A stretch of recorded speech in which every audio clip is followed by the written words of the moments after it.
As I said a year ago at this very podium, together, we will build a more prosperous future. After the speech, can Governor Mike Pence deliver on his legislative list of do's and don'ts? Plus the battle over same-sex marriage. We sit down with Freedom Indiana's Megan Robertson and an exclusive conversation with the tax man, Commissioner Mike Alley, on a crime impacting Hoosier refunds. This is a very big problem and increasing every year. Let freedom reign. And remembering a king that changed the world on this edition of Indianapolis This Week. RTD6, the Indy Channel. This is Indianapolis This Week with Rafael Sanchez. Thank you for joining us. He talked, we listened, but how much of the governor's agenda will actually survive? During his State of the State address, the governor hit some hot-button issues, like the same-sex marriage amendment and school vouchers. But the main focus of the speech was on the initiatives to improve the economy and education.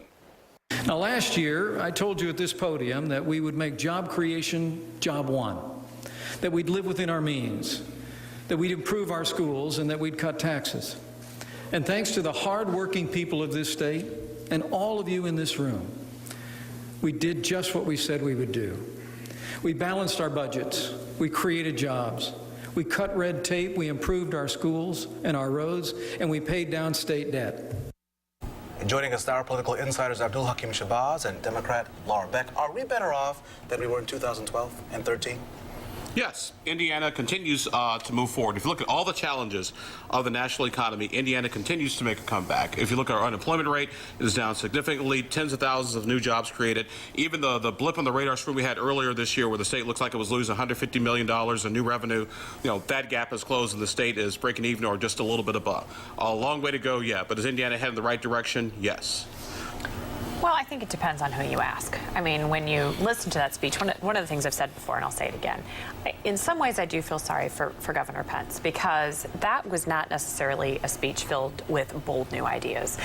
When you come on the heels of Mitch Daniels, who, whether you liked him or not liked him, he really laid out some very visionary, forward-thinking plans, like selling the toll road, for example. So some of those type of things that he put out there. So for a Mike Pence to come in and do a speech, which is really style, not a lot of substance. There were a lot of one-liners. It was almost like somebody in D.C. wrote the speech for him as he's heading into 2016 and the presidential primaries.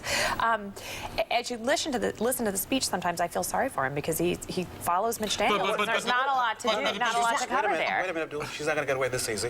What does your party then bring to the table? So he gave a speech. You say it didn't have as much substance as you would want it to have. Yeah. So what do you have? What does the Democratic Party bring to the table? One of the things that the Democratic Party is pushing is expanding Medicaid. We are losing money because we have not, Governor Pence refuses to expand Medicaid. We're not covering people who desperately need health insurance, who we could expand that exchange to. If you look across the river in Kentucky, Kentucky is one of the states that has chosen to expand Medicaid. And so that's one of the things that Democrats are pushing for. The Democrats are also fighting, if we want to be pro-business in this state, I know we're going to talk today about HJR3, the Democrats are out there fighting against HJR3 and the gay marriage amendment because every large employer is standing up. The Democrats, though, also are, let me just say this before you chime in, I'm sorry. Okay.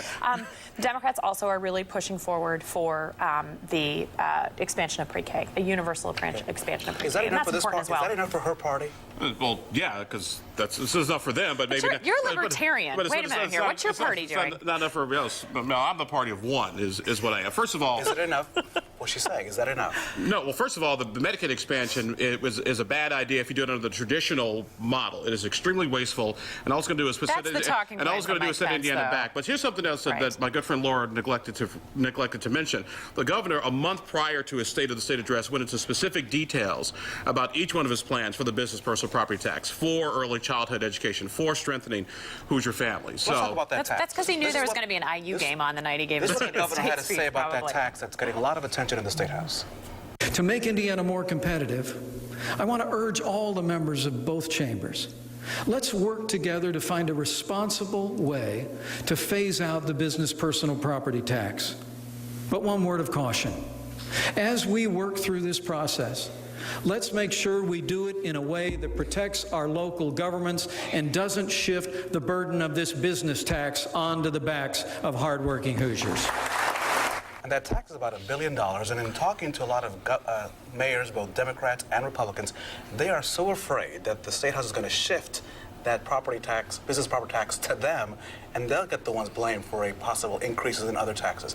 Can we afford this? Well, first of all, a little bit more details on that $1 billion loss. It will cost them $1 billion if there was no replacement revenue, no replacement mechanism. Where will the money come from? And no replacement mechanism Well, where put will in. the money come but from? I'm about to get to that. If you look at there are two versions out there right now. The House version lets county governments opt out of it on their own. So a new tax. So they could opt out on their own. So we're going to call it a new tax, right? Because if you have to raise it from a different tax line, it's a new tax. Well, it is a new tax that replaces an old tax. Okay, so that's fair, but it's a new tax. Neutral Yes. is what they're looking for. Okay. The Senate version would only impact small businesses, which is about 71%. It would cost statewide about $25 to $30 million, a far cry from the $1 billion. But still, there will be a deficit, right? I mean, it's okay to say. I mean, now granted, the question is, do you do what we did with the inventory tax about 10 years ago, and do you give local governments a new mechanism to replace that lost funding? That's the debate, and that's the discussion we're having now. And a replacement is called a new fee or new tax, which is fair to say. Let's just put it out. It is tax neutrality. Can we afford it? I don't know. I think You're speechless. I am speechless because I feel like I'm on the Raphael and Abdul show today. That was really. You should see what Kip's here. I was going to say, wow, I'm missing out. I think that our local government we have cut into the bone for local government, and that's really where the rubber meets the road. And so this has the potential to put an undue burden on local government that I don't know if we would be able to afford because of that. You have to have local government to operate. You have to fund your school corporations somehow. So it puts a very, very, very strong burden on them, and they're taxed. I mean, they can barely do what they can. I mean, we live in a city where, they don't even have enough money for salt sometimes. So how is this going to impact us when we're phasing in this other tax cut? So we'll see. You mentioned education. The big issue, of course, pre-K education. Can we afford it? Here's what the governor had to say. It's important that this program be voluntary. It's important that this program be available in the form of a voucher as well.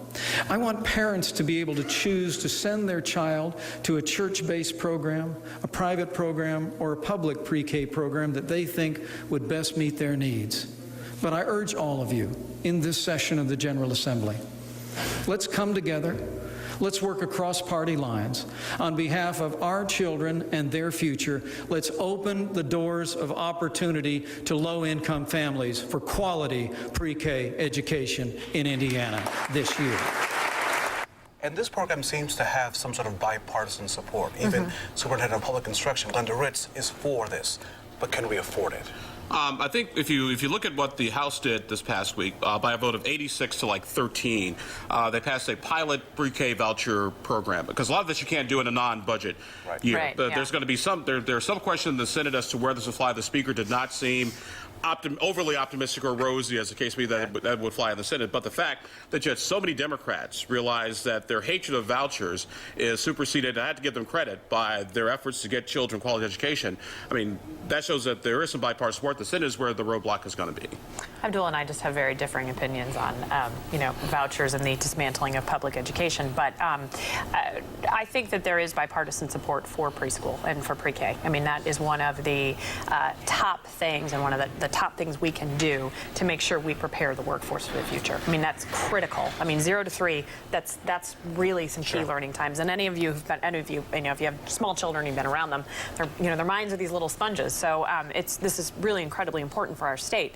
How we fund it is going to be a big question. But do we have the political will and the political will to get it done? We have the political will to do a lot of things. We have the political will to build a football stadium.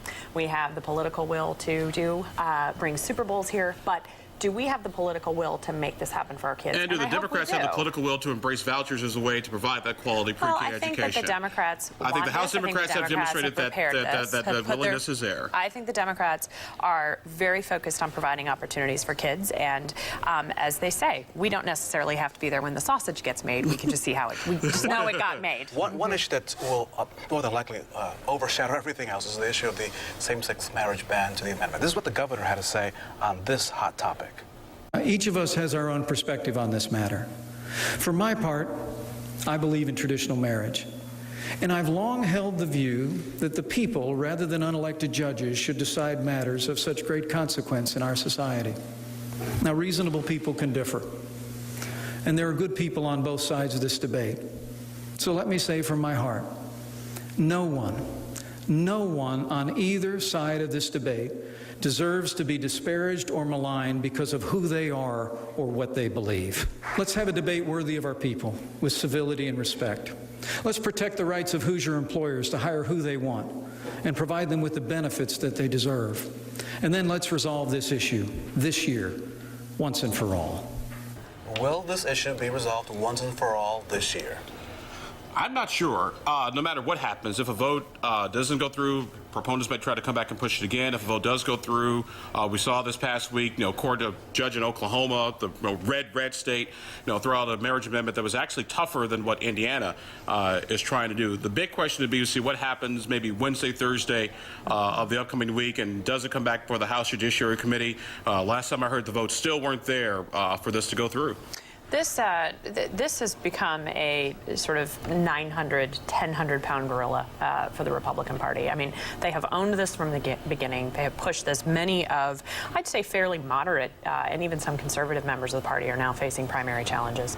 And so they, I think, want to dump this as quickly as they can, but I think they're really in a conundrum about what they're going to do on it. So it's been so interesting that on such a divisive issue, a governor who says he's trying to bring people together, stands up and talks about this in his State of the State speech. If you want to be the most business-friendly climate, pretty much every major headquarter in your state has come out against this amendment. So how are we going to be business-friendly, and how are we going to do all this job attraction if our largest headquarters, who are our largest employers, are against this amendment? Abdul, will the Speaker change the chairman of the committee hearing this to sort of get this to move, or to make it go away, or some way delay it? As smart and much respect I have for my good friend Brian Bosma, to start playing musical chairs with committee assignments, I think would have a major backlash. As the Speaker said, this would, on the one hand, this would be treated just like any other bill, but the Speaker also says, one person or two people shouldn't stop it. Well, guess what? This happens all the time in the legislature. We have 30 seconds. There was a poll that came out that the Republicans put out. What did you think of the poll? Well, I mean, the person who did the poll is also a full-time cruise consultant, so I'm hoping that one of the the Speaker and a majority and Senator Long got a cruise out of it. I don't put much faith in it. And the polls show that people are against them. I don't put much faith in it. I actually put quite a bit of stock into speaking to actually interviewing the pollster. It showed two interesting things. Did you get a cruise? No.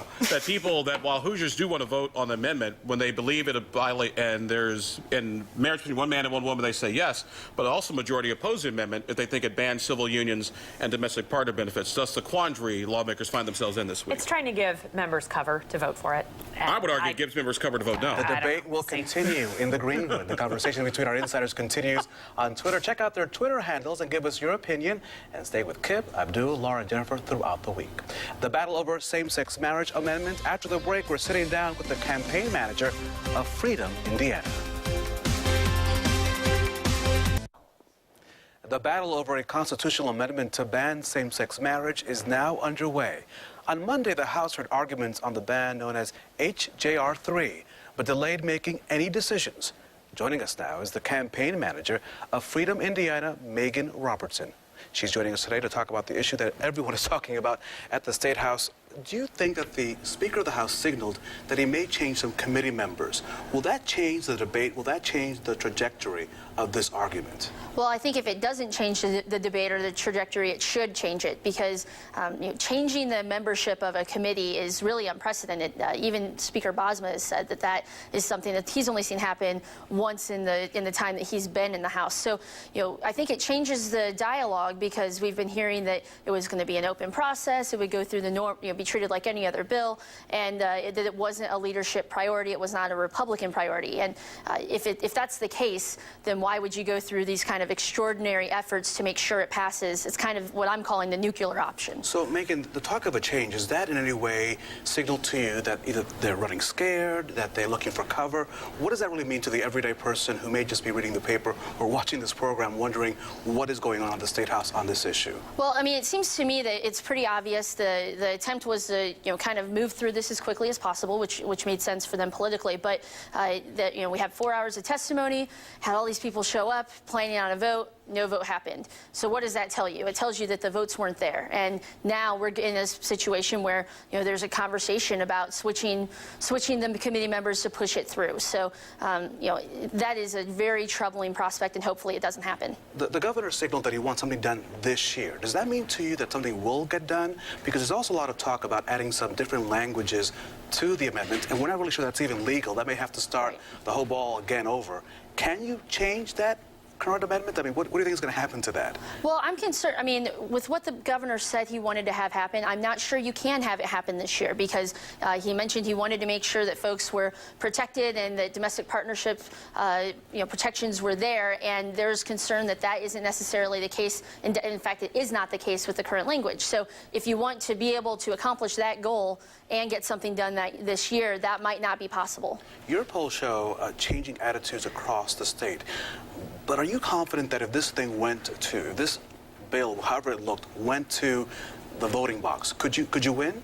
I think if it goes to the ballot box, we could win. I think it's, an issue that is going to be 49-51, however it goes. And I maintain, and our campaign maintains, that means it's something that we shouldn't be voting on and putting in our Constitution. This should be, a Constitution is something that unites Hoosiers, not divides us in that kind of way. There was a new poll that came out by some folks in the Republican wing, which showed that really that you're on the wrong message, that really you're on the losing end.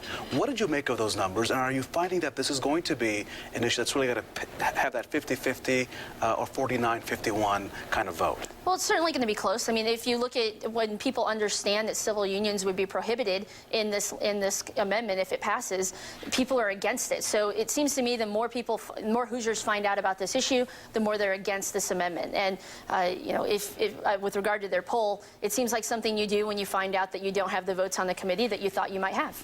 Do you need to win in the legislature, or can you win that vote?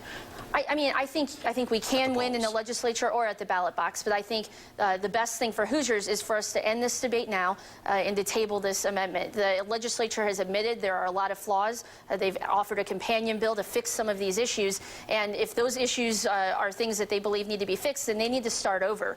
They spent there's 6 times the amount of language in the companion bill to fix the amendment.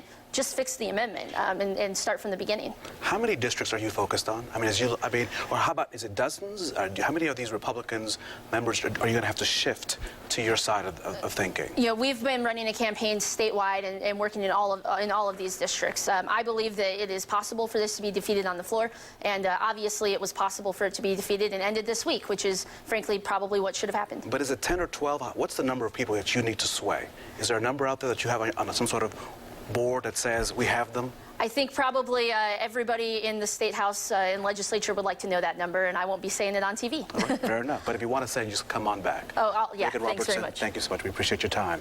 Time to talk about your tax refunds and why crooks will have a harder time getting your check this year. State and federal tax returns will be ready for review January the 31st. Mike Alley is commissioner of the Department of Revenue. The agency will be using a new software known as LexisNexis that will help root out those people trying to get your refund through identity theft. We sat down to talk to him about his expectations. Well, we have about 3.2 million individual income tax returns filed each year, but at this time we have over 1,500 open cases of fraud identity theft that we will run all of the returns we receive through this database. And we anticipate that probably 90% of the returns that we receive and run through the database will come back to us and indicate there are no questions, no inconsistencies, and those returns will be processed as they normally would. For those approximately 10% of returns that will indicate that perhaps there's some kind of an inconsistency and that we would like to just get some additional information confirmed by the taxpayer, we will forward a letter to them indicating that they have been selected to just confirm some of the additional information, asking them to log on to a secure website to take a brief quiz or to call one of our customer service representatives to answer some brief questions. We know that there are a lot of fictitious tax returns that are filed reflecting tax refunds, that those dollars are going out of the state. state. What is the message to those who may still want to snub you and say, you know, I really don't care what the state is doing with these new programs and these letters. I'm still going to try to use someone else's information. What is your message to those people?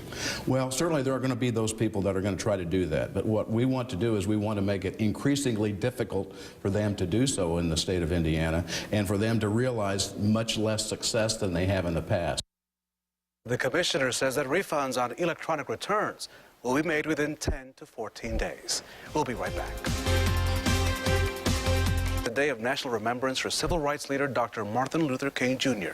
A number of cities and colleges throughout the state will mark the day with service projects and events. The Indianapolis Children's Museum is open for free all day, all to mark a day enacted back in 1986 to celebrate the memory of Dr. King, who asked everyone to dream and dared everyone to do better.